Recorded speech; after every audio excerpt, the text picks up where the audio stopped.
출근길 뉴스를 종합해드립니다. 깊이 있는 뉴스 YTN FM 출발 새 아침. 신율의 출발 새 아침 3부 시작합니다. 오늘도 여러분의 의견 전화로 기다리고 있는데요. 문자 메시지, 유료 문자 메시지 50원입니다. 샵 0945, 샵 0945로 여러분의 의견 기다리고 있습니다. 광고 듣고 오겠습니다.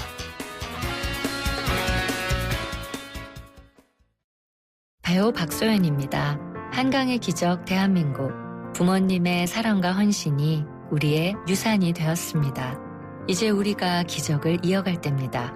서로 사랑하면 그 시작이 됩니다. 좌우로 정렬 2588 대리운전이 응원합니다. 2588. 크리네어 테크. 크리네어 테크 집중기.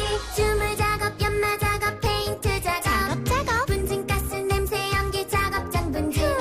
이 세상에 못 없애는 분진이 어딨어.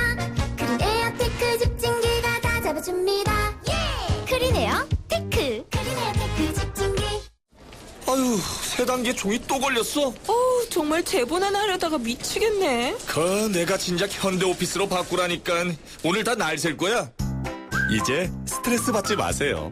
사무기기 전문기업 현대오피스가 책임지겠습니다. 사무기기의 올바른 기준. 현대오피스.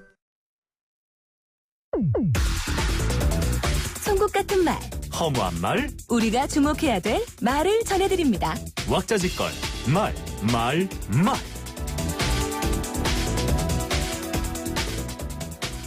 경제인 여러분께서는 동요하지 마시고 시장 안정에 힘을 보태주시기 바랍니다. 박근혜 대통령이 경제계 신년 인사회에서 북한의 4차 핵실험과 관련해서 한 얘기입니다. 이건 물론 다행스럽게도 박 대통령의 말대로 시장의 동요는 크지 않았습니다. 물론 다행스러운 얘기겠죠. 하지만 그 이유가 북한 도발에 무뎌져서 그렇다면 그건 문제입니다. 최소한 국가의 평화와 안보에 무뎌져서는 안 되기 때문입니다. 이번에 죽는 것이 정권 교체의 길이라고 본다. 더불어민주당 박지원 의원이 광주로 찾아 한 말입니다. 이 자리에서 박 의원은 야권은 분당에는 선수, 통합에는 금메달이라고 하더라. 금방 또 통합할 거란 이야기도 덧붙였는데요. 우리가 방금 말씀드렸듯이 북한 도발에 무뎌진 이유도 너무나 자주 도발하기 때문인데 야권도 너무 자주 헤쳐모인 것도 사실인 것 같습니다. 그래서 더 이상 분당도 다시 통합하는 것도 일반 유권자의 입장에서 충격으로 받아들이기 힘든 게 현실인데요. 그런데 이런 걸 알면서도 또다시 헤쳐모여야 한다. 이런 얘기가 나오는 이유는 뭘까요?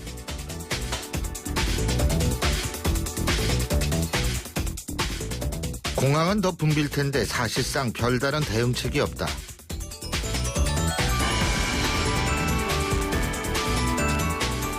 최근 발생한 인천국제공항 수화물 대란 이후 인천공항공사의 한 관계자가 한 얘기입니다.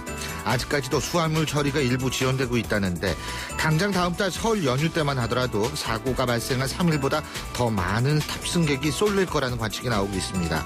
세계 공항 서비스 평가에서 10년 연속 1위를 차지했다는 인천공항.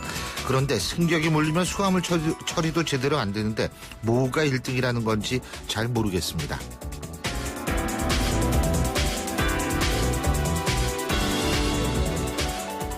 오직 얼굴로만 승부하고 있다.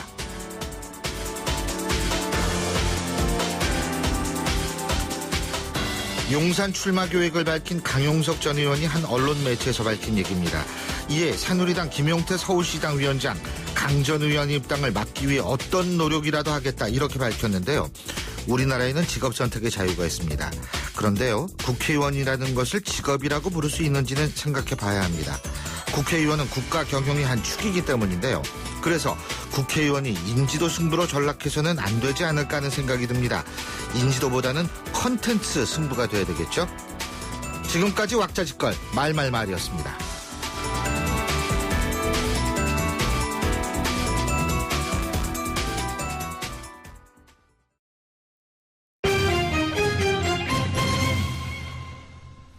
경제 뉴스 알아보겠습니다. 최요한 경제평론가 전화 연결합니다. 안녕하십니까? 예, 안녕하십니까. 최요한입니다. 예. 북한이 이제 수소탄 핵실험 실시를 어제 했는데, 근데 시민들은 제가 오늘 방금 말에서도 말씀드렸지만 별다른 동요는 없었죠, 그죠? 네, 그렇습니다. 어제 국내 대형마트 측은 각 마트의 현장 분위기가 평소 다름없다. 예. 매출도 큰 변화가 없었다 이렇게 밝혔고요. 남북 긴장 상황이 연출된 라면이나 즉석식품, 생수, 통조림 같은 것에 판매량이 늘었던 적이 있었어요. 하지만 이미 이것도 수년 전 얘기고요. 온라인 쇼핑몰이나 소셜 커머스 업계에도 상황은 비슷했습니다. 시민들은 북한의 지뢰 도발이나 포격 사건 등 대치 국면에서도 크게 흔들리지 않고 침착하게 대응하고 있는 것으로 해석이 되고요.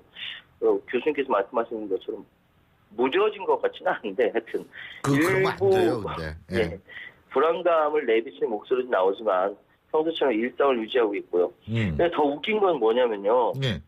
이 사재기에 관련된 보도요. 예. 요거조차 언론사에서는 별로 다루지 않는다는 거죠.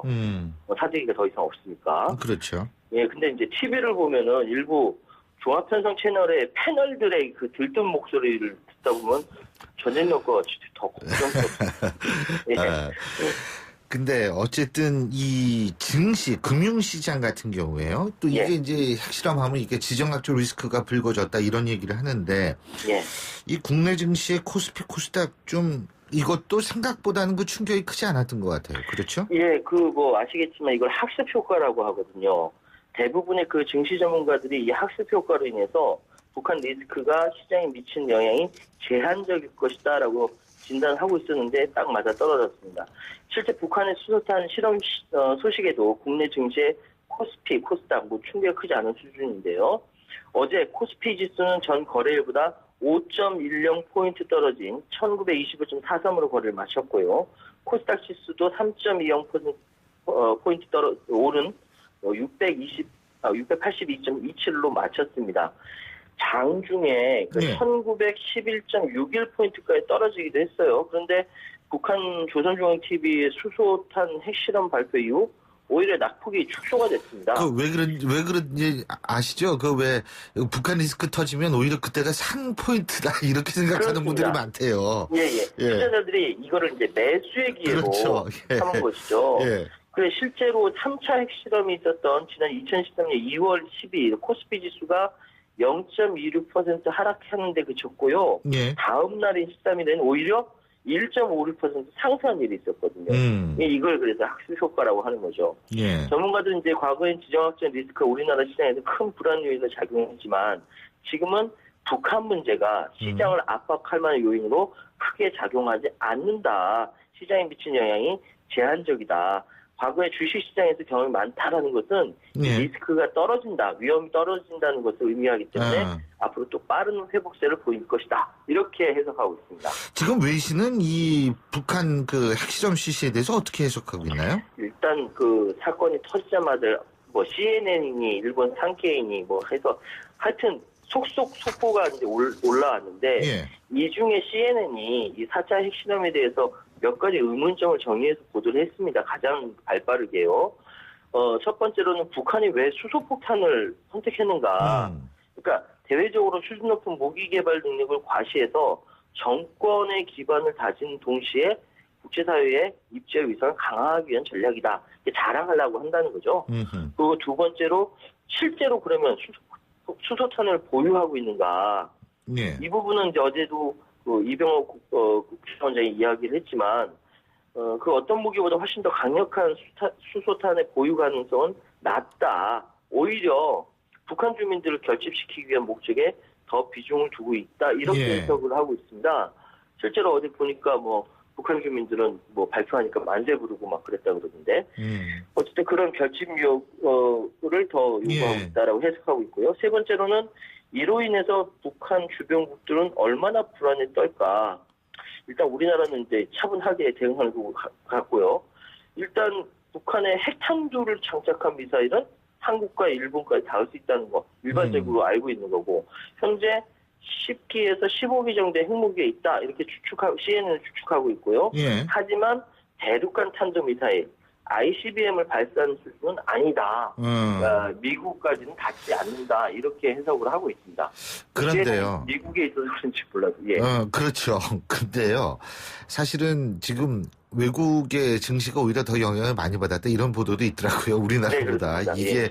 참 저도 아주 참 특이한 현상이다 이렇게 바라보는데 물론 다행스러운 일이죠. 예. 근데 사실 제일 큰 타격을 받을 가능성이 있는 데가 개성공단이잖아요. 그렇죠. 또 사실 개성공단 입주자들은 뭐 입장 바꿔 생각하면 속이 타는데 일단 어제도 그 정상 가동하면서 추이를 예의주시했습니다. 오히려 북한의 핵실험이든 장거리 미사일이든 원래 가능성은 잠재돼 있었는데 문제가 터진 것이다. 오히려 담담하게 이야기한다고 합니다. 그러니까 정기섭 개성공단 입주 기업협회장 이야기인데요. 현재 개성공단 정상 가동되고 남북관계 경색이 심화되면 언제든지 가동이 중단될 가능성을 배제할 수 없고 다만 지난 세 차례의 핵실험을 통해서 남북 군사적 긴장도가 높아졌지만 개성공단의 가동이 중단된 전례는 없다. 뭐 이렇게 얘기하고 있고요. 지난해에 이어서 올해는 남북관계 악화되니까 화해 국면을 바랐던 기업들이 지쳐가고 있다. 지금은 남북관계가 좋아지기를 기다릴 수밖에 없다. 뭐 씁쓸하게 이제 심정을 전했습니다. 근데 개성공단이 굉장히 중요한데 글쎄요, 요 부분이 참 저도 씁쓸합니다. 예. 오늘 말씀 잘 들었습니다. 고맙습니다. 예, 감사합니다. 예, 지금까지 주요 경제 이슈 최요한 경제평론가와 알아봤습니다.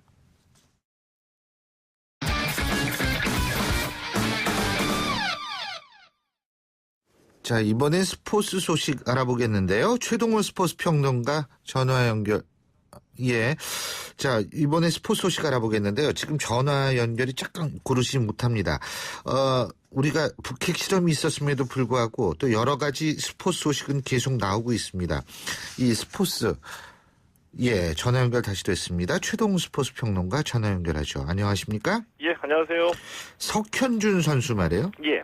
포르투갈의 명문팀의 유니폼을 입게 된다고 하는데 FC 포르투로 여기로 이적하는 거죠? 예, 그렇습니다. 아직 이 구단의 공식 발표는 나오지 않았는데요. 예. 이 포르투갈의 축구 전문 매체입니다. 이 아볼라라는 이 잡지가 이 석현준 선수의 포르투 입단이 이번 주 내로 마무리될 것이라고 보도를 했습니다. 예. 이 계약 기간 5년이고요. 이적료가 150만 유로, 그러니까 우리 돈으로 한 19억 원 정도인데요. 이 석현준 선수 올 시즌에 이 비토리아 세트벌에서 정규리그에서만 9골 터뜨리면서 이 비토리아가 리그 하위권 팀이었었거든요. 예. 리그 5위까지 끌어올리면서 이제 주목을 받게 됐습니다. 이 FC 포르투 이게 어떤 팀입니까? 현재 이 포르투갈 리그에서 2위를 달리고 있는 팀인데, 예. 이 1893년에 창단됐으니까 한 100년이 넘는 역사를 자랑하는 팀입니다. 예. 이 포르투갈 1부 리그에서만 우승을 27번 차지했고요. 이 포르투가 특히 그 잉글랜드하고 이탈리아, 스페인 같은 이 빅리그로 자기 팀 선수들을 많이 진출을 시키는 팀이거든요. 예. 이 때문에 이 석현준 선수도 이 포르투를 거쳐가지고 이 빅리그로 진출을 하지 않을까 이런 예. 기대감을 많이 주고 있죠. 그렇군요. 자, 그리고 오늘 대한체육회가 케냐의 마라토너죠. 예. 에르페 선수의 특별 귀화를 심의한다고 그러는데 예. 이거 어떻게 잘 될까요? 좀 지켜봐야 될 것 같습니다. 아직 예. 육상계 내부에서도 의견이 좀 통일되지 않고 있거든요. 예. 이 케냐의 마라토너인데 에르페 선수가 국내에서만 5번의 우승을 차지할 정도로 이 세계 정상급 마라토너입니다. 예. 오늘 이 대한체육회가 에르페 선수의 이 특별 귀화 안건을 심의하게 되는데 이 체육회가 이 특별 귀화를 허가를 해서 법무부에다 추천하게 되면 법무부가 이 최종적으로 귀화를 허가를 하게 되거든요. 근데 체육회가 추천했을 경우에 여태까지 법무부가 거부한 경우가 거의 없었기 때문에 실질적으로 오늘 심의가 에르페 선수의 귀화를 결정한다라고 보는데 예. 이 귀화 선수라도 영입해서 마라톤 한번 중흥시켜보자라는 의견도 있고요. 예. 그리고 에르페 선수가 좀 이 약물 때문에 징계를 받았던 경력이 있거든요. 이것 때문에 좀 불가하다 이런 의견도 팽팽히 맞서고 있습니다. 그 약물만 없으면은 참 그 귀화하면 좋을 텐데 말이에요. 예. 왜 그러냐면 우리나라가 지나치게 순혈주의가 강하잖아요. 예. 이 체육 같은 데서는 그 하인스 워드인가요? 그 미식 축구 선수. 예. 그 선수 우리나라에 왔을 때는 뭐 이 순혈주의 극복하자 이런 얘기가 막 나갔는데 그러는데 그게 또 언제 그랬냐는 듯이 쑥 들어갔어요. 예. 그래서 이런 게 좀 눈여겨볼 수밖에 없는데. 자, 그리고 다음 달에 평창 동계올림픽 테스트 이벤트로 알파인 스키 월드컵이 열린다고 하는데 예. 여기 이제 관중 동원을 해야 되는 모양이에요. 예? 이게 아주 그 씁쓸한 현실인데요. 네. 이 알파인 스키 같은 경우에 아주 그 고난이도 스키 기술 대회인데. 그거 왜 그 스키 타고 날아가는 거 아니에요? 예, 그렇죠. 예. 근데 이거를 과연 우리나라에서 보러 갈 관중이 있을까 하면 거의 없다는 얘기죠. 그러니까 다음 달 6일하고 7일 이틀 동안 이 강원도 정선 알파인 경기장에서 이 알파인 스키 월드컵이 열리거든요. 예. 그런데 이 관중이 없을 것이 예상이 되니까 조직위원회가 이제 고민을 하다가 이 관중을 동원하겠다는 얘기입니다. 예. 근데 그냥 동원은 안 되니까 서울에서 경기장까지 셔틀버스 제공하고 식사하고 간식도 제공하고 기념품까지 주겠다 이런 예. 조건을 내고 관중을 모집하고 있거든요. 예. 근데 조직위원회 고민도 이해는 갑니다. 이해는 가는데 이 교통편 식사에다가 기념품까지 제공하면서 관중을 모집하게 되면 앞으로 이 테스트 이벤트 계속 열리거든요. 그리고 정작 또 이 평창 올림픽 경기에서는 어떻게 하겠다는 건가? 좀 근본적인 대안이 안 보이니까 좀 답답해지기도 하죠. 예, 한번 지켜봐야겠네요. 예. 마지막으로 이대호 선수 말이에요. 메이저리그 진출을 알아본다 이런 말씀 드린 적이 있는데 이 전 소속팀이죠. 소프트뱅크. 예. 여기서 이대호 선수 붙잡으려고 그냥 5억엔이라는 연봉을 제시한 모양이에요. 예. 이 전 소속팀인 소프트뱅크가 이대호 선수 붙잡기 위해서 상당히 애를 쓰고 있습니다. 예. 어느 정도냐 하면은 이 고요 요시미스 이 소프트뱅크 사장이 어제 일본 언론하고 인터뷰하면서 연봉 5억엔 이상, 그러니까 우리 돈으로 50억 원 이상을 제시를 했습니다. 예. 그러면서 자신 있게 얘기했어요. 이 메이저리그에서도 5억엔 이상 주는 구단은 없을 것이다. 예. 그러면서 이 이대호가 다시 우리하고 계약을 해주면 행복해질 것이다. 예. 러브콜 계속 보내고 있다. 이렇게까지 얘기를 했거든요. 예.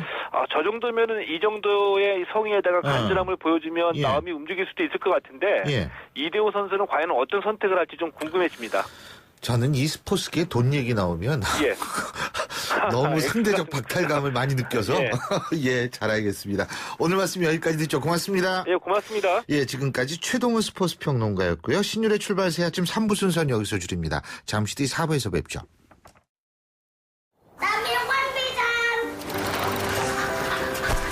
학교를 향해 누아는 페달을 밟는다. 가난이 따라오지 못할 만큼 힘차게.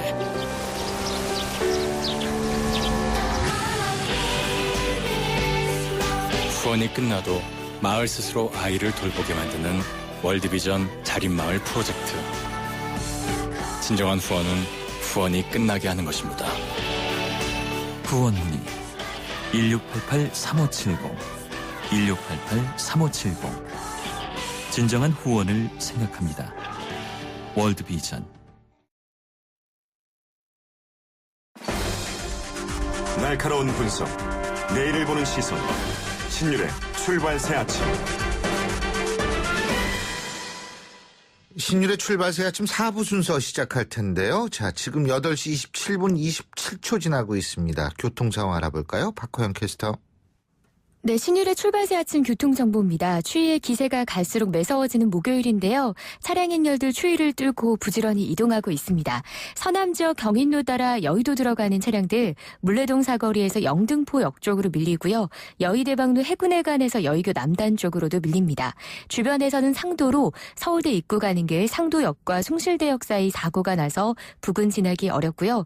오늘 몸살을 앓았던 동부간선도로 청담대교 방향으로 수서 차량 기지 사고 처리는 드디어 마무리가 되면서 부근으로 움직임이 살아나기 시작합니다. 신율의 출발새 아침 교통정보였습니다.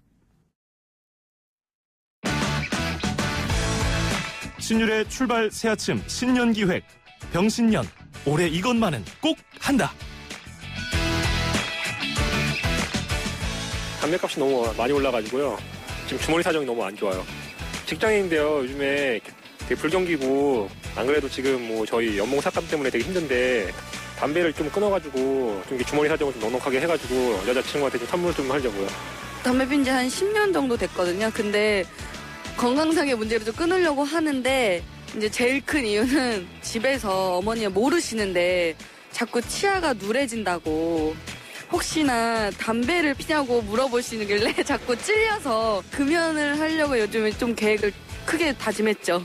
담배를 펴보니까 폐활량도 안 좋아지고 좀만 움직여도 힘이 들고 제가 다큐멘터리를 봤는데 금연에 대한 거에서 막 나왔는데 폐가 썩고 막 사진 비교해보는 걸 봤는데 심각하다고 그걸 알게 됐어요. 문제가 있다는 거. 주위 사람들이 불편해하니까 뭐 담배 냄새도 그렇고 좋아하는 남자를 만나는데 그 남자가 담배를 안 피는데 제가 피면 불쾌할까 봐요. 올해는 꼭 금연하고 싶습니다.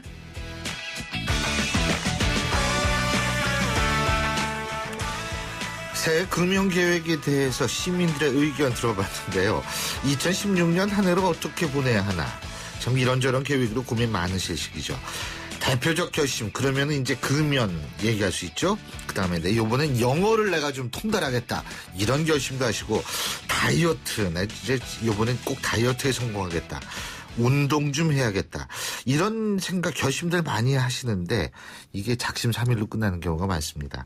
그러면 어떻게 해야지 사회계획을 잘 지켜나갈 수 있을까? 그 방법을 지금부터 여러분에게 그 비법을 안내해드리겠습니다. 신율의 출발 새 아침에서는 오늘부터 신년 계획으로 병신년 올해 이것만은 꼭 한다. 이 시간 준비했는데요. 자, 오늘 첫날이죠. 금연 얘기부터 해보겠습니다. 막 찔리네. 도움 말씀 주시기 위해서 순천향대학교 가정의학과 유병욱 교수님 나와 계십니다. 어서 오십시오. 네, 안녕하세요. 교수님은 담배를 입에도 안 드셨어요? 여태까지 하시면서? 네. 한 번도. 한 번도? 네. 그러면은 이 금연의 고통은 잘 모르시겠네요. 대신에 저는 술을 또 하기 때문에. 술을 하신다. 네. 예. 아니, 우리 박준범 PD하고 저하고는 솔직히 얘기해서 흡연자입니다. 예. 예. 제 흡연자인데, 이게 고백하는 식으로 막 되는데, 이게 근데 금연에 성공한 분들이 사실 많지가 않아요. 그게 왜 그러냐면요. 이렇게 생각하시면 좋아요. 예. TV나 영화를 보면 알코올 중독자인 아버지 때문에 어머니가 가정 내 폭력을 당하고 자식들이 괴로워하는 그런 영화도 많고 이렇게 알코올 중독, 마약 중독에서부터 벗어나기 위해서 굉장히 고생하는 얘기 많이 보셨죠? 예. 근데 담배 피는 건 어떻게 생각하세요? 근데 그 말씀 잘하셨어요. 네. 술은 마시면은 사람이 예를 들면 실수할 수도 있고 이렇게 될 수도 있지만 담배 펴가지고 이게 좀 이상해졌다. 이건 담배 핀 게 아니라 딴 걸 핀 거죠. 그러면 그렇죠. 담배는 오히려 정신이 확 들고 이런 측면이 있거든요. 그게 바로 우리가 갖고 있는 60년대부터 계속되었던 다국적 담배 회사의 마케팅 환타지에 우리가 속고 있는 겁니다. 사실은. 예전에 담배를 끊는 게 어렵다고 하는 것은 우선은 이 니코틴 중독이거든요. 그렇죠. 알코올 중독, 마약 중독과 같은 니코틴 중독증인데 문제는 이것을 국가에서 세금을 위해서 지속적으로 광고를 허용했던 과거가 있습니다. 이런 광고가 있죠. 상체가 아주 잘 발달된 근육을 가진 남자가 카우보이 모자를 쓰고 아주 예쁘게 생긴 여자와 함께 말을 타고 하는데 담배를 물고 있습니다. 이 광고죠. 예. 근데 그걸 보고는 은연중에 남성미가 드러나고 여자들은 그런 남성에 끌린다는 게 들어있고요. 80년대에서 90년대로 넘어오면서는 여성 인권 신장의 일종의 캐치프레이즈. 담배를 하는 여자는 사회적 리더가 될 수 있다는 그런 것이 은연중에 미디어, 영화나 드라마, 광고 중에 내포가 돼 있었는데 그것은 알고 보면 이런 마케팅에 의해서 우리가 사회적 질병인 니코틴 중독에 점점 빠지게 되는 그런 문제가 됐었던 것입니다. 근데요, 교수님, 그게 이제 그렇게 돼서 어쨌든 담배가 어떤 동기에서 피게 됐는지 이거보다도 담배 끊기가 힘들어요. 이게 지금 2,000원 한꺼번에 올렸잖아요. 네. 그런데도 저는 담배 끊었다는 사람 많이 못 봤거든요. 국가만 좋은 일을 해준 거예요, 사실은. 작년에 통계도 보면요. 담배 값을 올린 이후에 금연자가 많이 늘었다가 결국 연말에 담배 판매량이 거의 90%까지 회복한 걸로 봐서는 특별히 효과가 없었다라고 생각됩니다. 근데 이 담배값을 올리는 것은 첫 번째로 청소년 흡연 입문의 장벽을 만드는 것이기 때문에 제 개인적인 소견입니다만은 담배값을 더 많이 올려서 죄송합니다. 괜찮아요. 예, 더 많이 올려서 청소년 흡연의 장벽을 막는 게 중요하고요. 네, 거기서 나온 재원으로 지금처럼 근데요. 우리가 치료나 상담을 하는 것이 중요합니다. 근데 참고적으로 정치적으로요.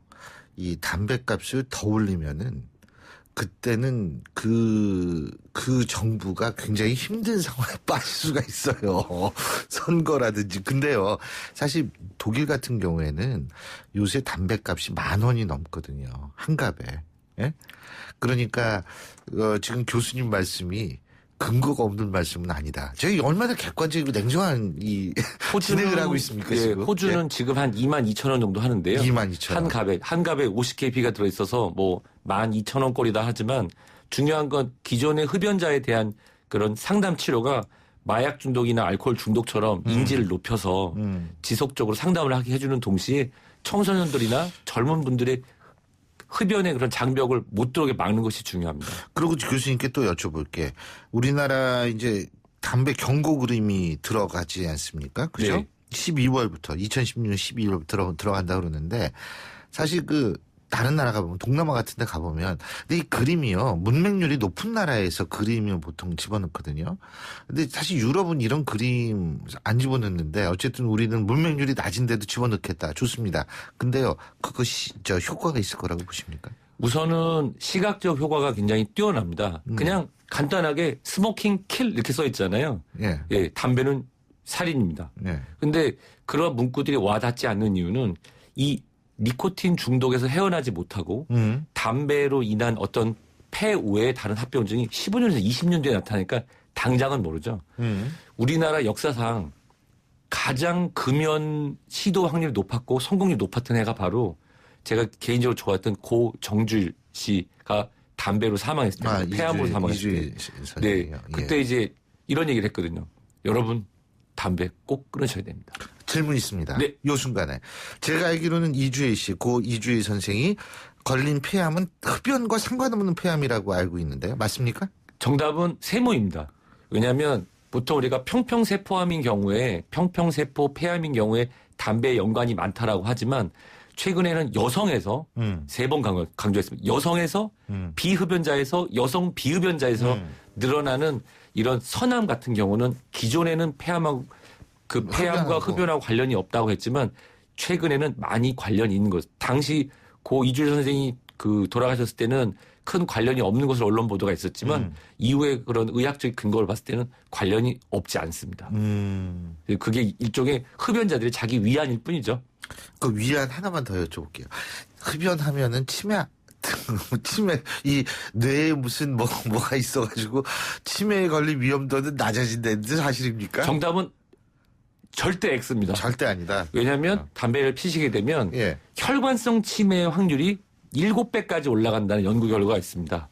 일시적으로 뇌 순환 물질이 증가하기 때문에 치매가 예방되지 않을까 하는 그런 한 달 희망을 갖고 당장 끊어버리십시오. 한 날의 희망도 없습니다. 네. 혈관성 치매의 확률이 7배 이상 올라갑니다. 자, 지금 이제 당위론적을 쭉 말씀하셨는데 이제 구체적인 방법을 좀 들어가야겠어요. 네. 자, 이렇게 담배 그림 봐도 피는 사람 핍니다. 그 담배값에 그림 넣어두고. 예? 그리고 요새 우리나라 관계에서, 폐암 한 갑 주세요. 뭐 이런 광고 있지 않습니까? 네. 그런 거 해도 사실 별다른 감흥을 못 느끼는 경우가 많아요. 그렇죠.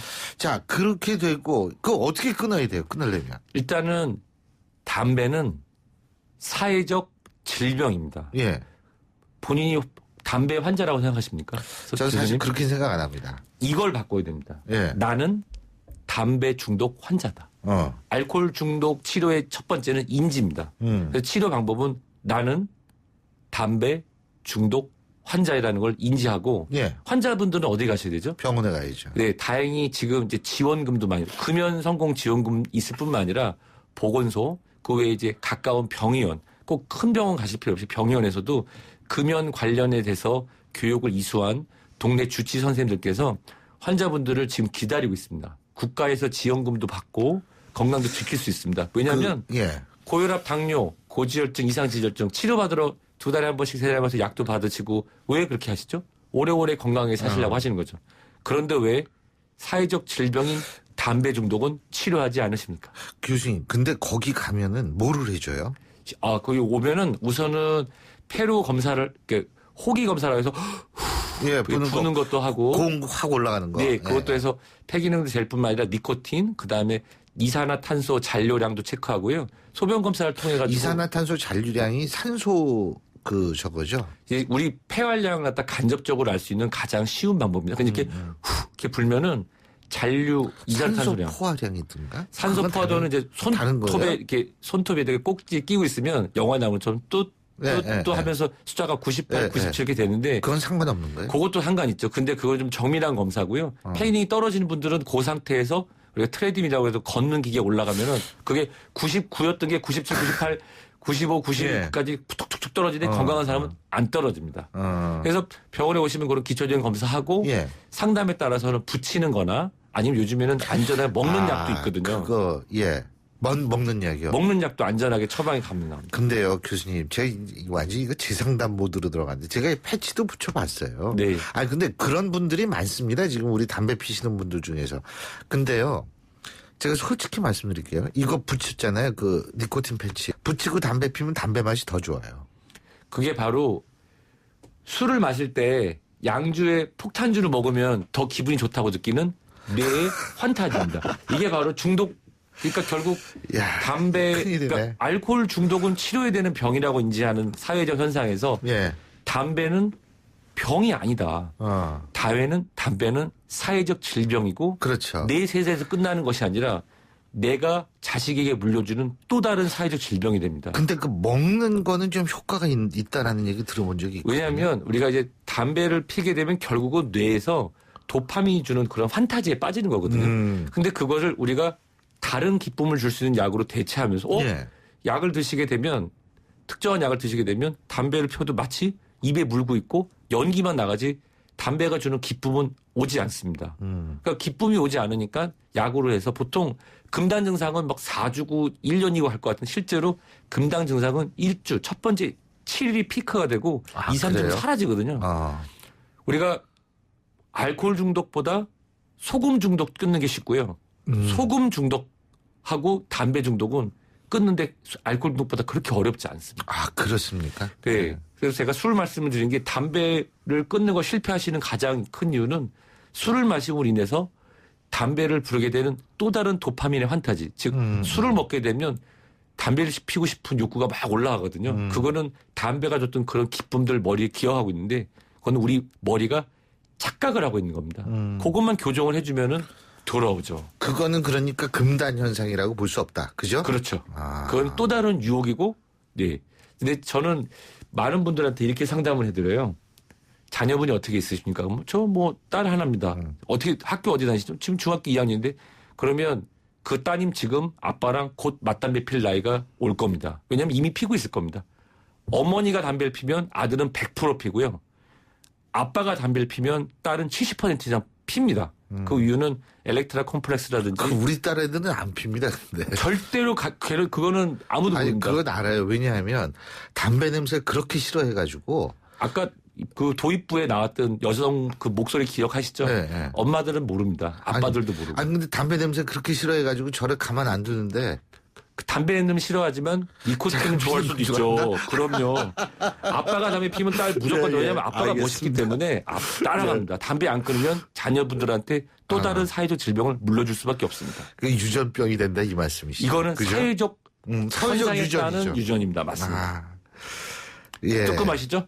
뜨끔 많이 하고 있습니다. 지금 땀 나고 있잖아요. 지금 저. 죄송합니다. 알겠습니다. 그러면 병원에 가는 게 제일 좋다. 그죠? 당뇨, 고혈압 요즘은 잘 치료받고 잘 따라오셔서 국민건강 특히 심근경색이나 이런 질환이 많이 줄었습니다. 술 마시면 사고 난다고 알코올도 치료 가시죠. 가족들이 다 몰아서 치료해 주는데 왜 담배는 치료하러 가지 않으십니까?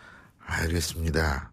그 담배에서 담배 끊으면 폐 정상이 몇 년 후에 돌아와요? 20년이요? 제 의사 같은 답변을 드리면 일단 담배를 끊으시면 72시간이 지나면 아까 말씀드렸던 그 이산화탄소 잔류량 확 줄어들고요.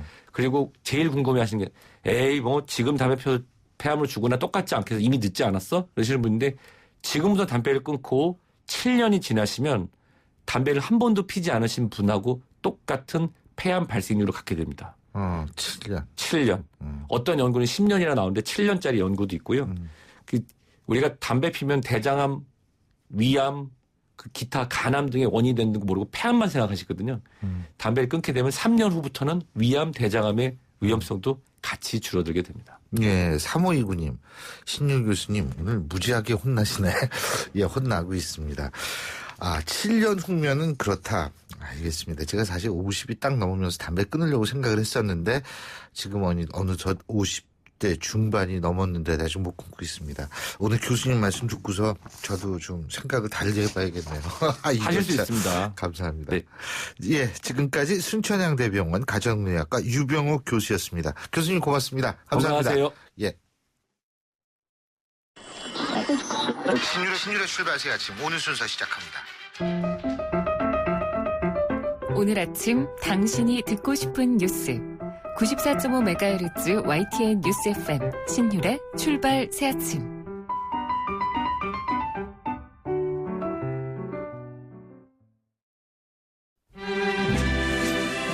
영화로 뉴스를 읽어보는 시간. 시네마인 뉴스. 예, 뉴스로 영화를 감상해보는 시간이죠. 매주 목요일 이 음악 들으면 이제 금요일 하루만 지나면 주말이구나 이런 생각이 듣게 되는데요. 자, 오늘도 영화평론가에 대부시죠. 오동진 평론가. 그런데요, 오늘은 전화로 연결하겠습니다. 안녕하십니까? 네, 안녕하십니까. 네. 새해 첫 주. 첫 주인데 전화여서 죄송합니다. 괜찮습니다. 예, 네. 뭐 그럴 수 있죠. 오늘 새해 계획이 어떠세요? 예, 복을 많이 받으셔야 될 텐데. 네. 예, 영화 하는 사람들은 이제 그 새해 넘어가자마자 좀 바쁜데요. 예. 1월에 미국의 최대 독립영화 축제라고 할 수 있는 선댄스 영화제가 열리고요. 6월 초에 로테르담과 베를린 영화제가 이제 거의 같은 시기에 열립니다.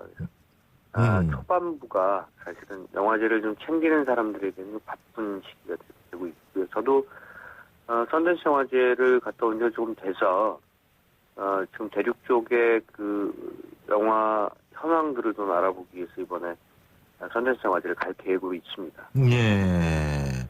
21일부터 시작하는데요. 1월 22일, 어디서요? 1월 31일까지 열흘 동안 열리고 유타주입니다. 유타주 하면 네바다주 바로 옆이고요. 솔트레이크 시티에서 열립니다만 마치 그 베니스 영화제가 베니스에서 열리지 않고 리도 섬에서 열리는 것처럼 선댄스 영화제도 솔트레이크가 중심인 것 같습니다만 거기서 한 40분 정도 떨어진 파크시티라는 곳에서 열리고요. 파크시티는 스키장입니다. 굉장히 추운 곳이고요. 근데요, 네네. 요새 그 영화인들은 베를린 영화제를 많이 가는 것 같더라고요.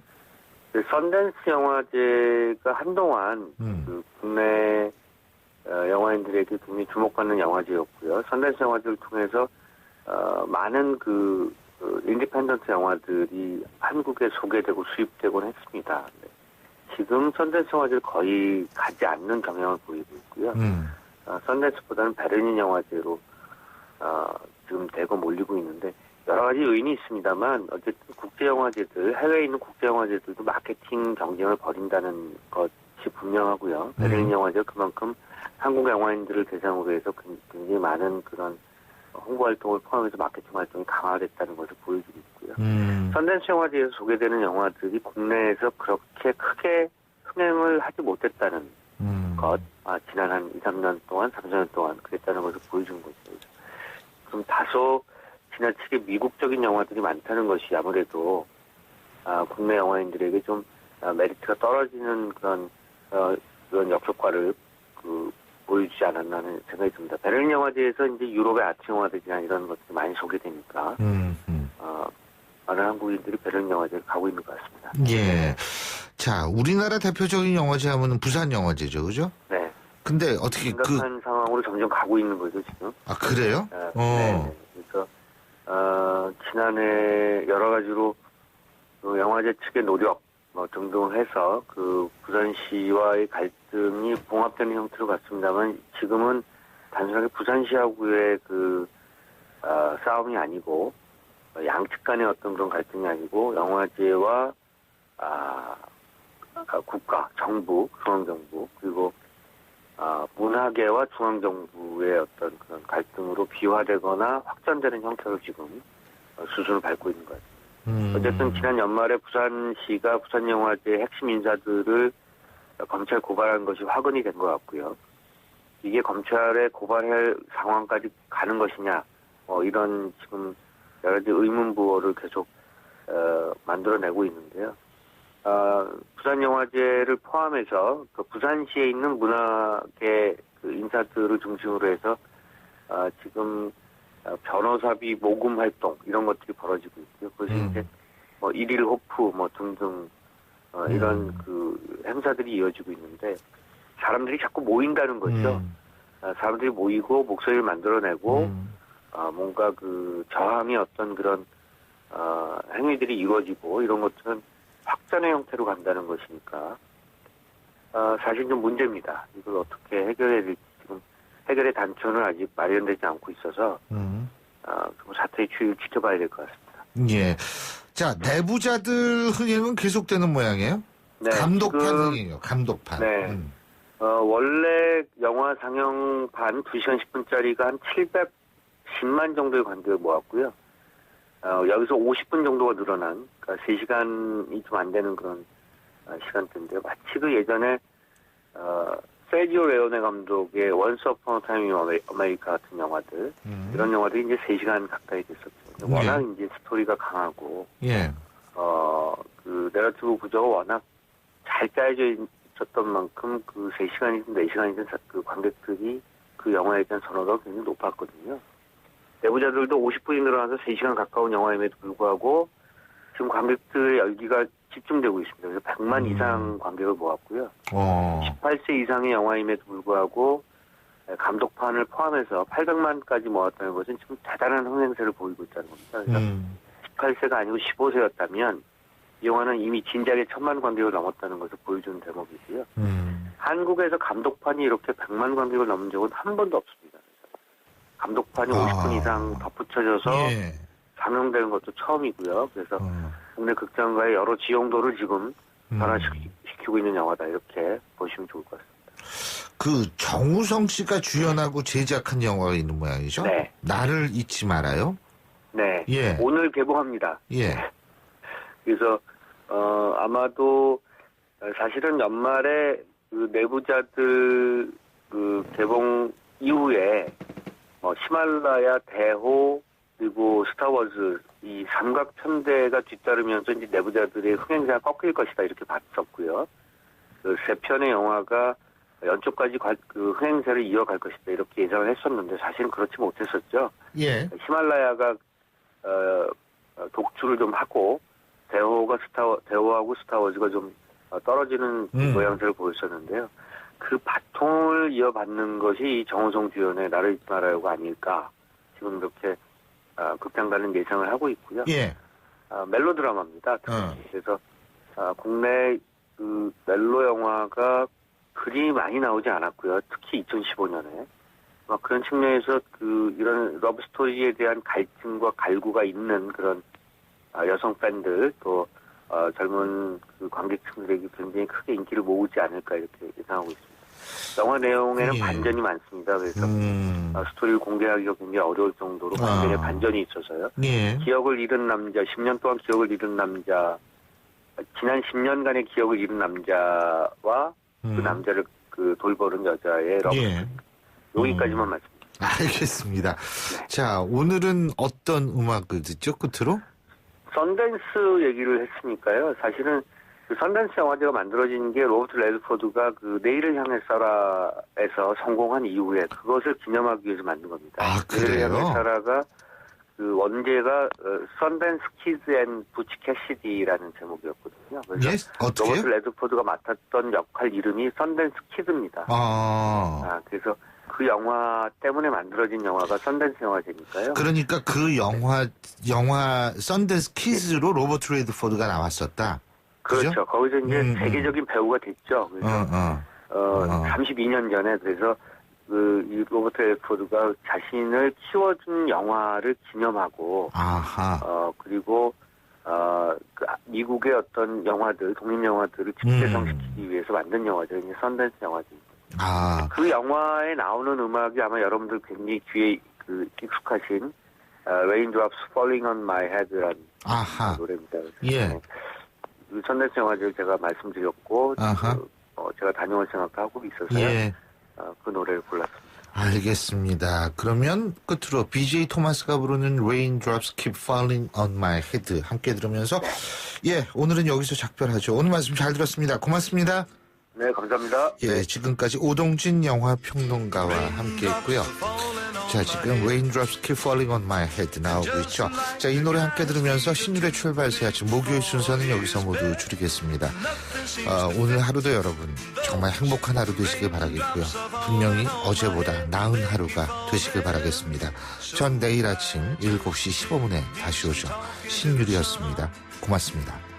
And I said I didn't like the way he got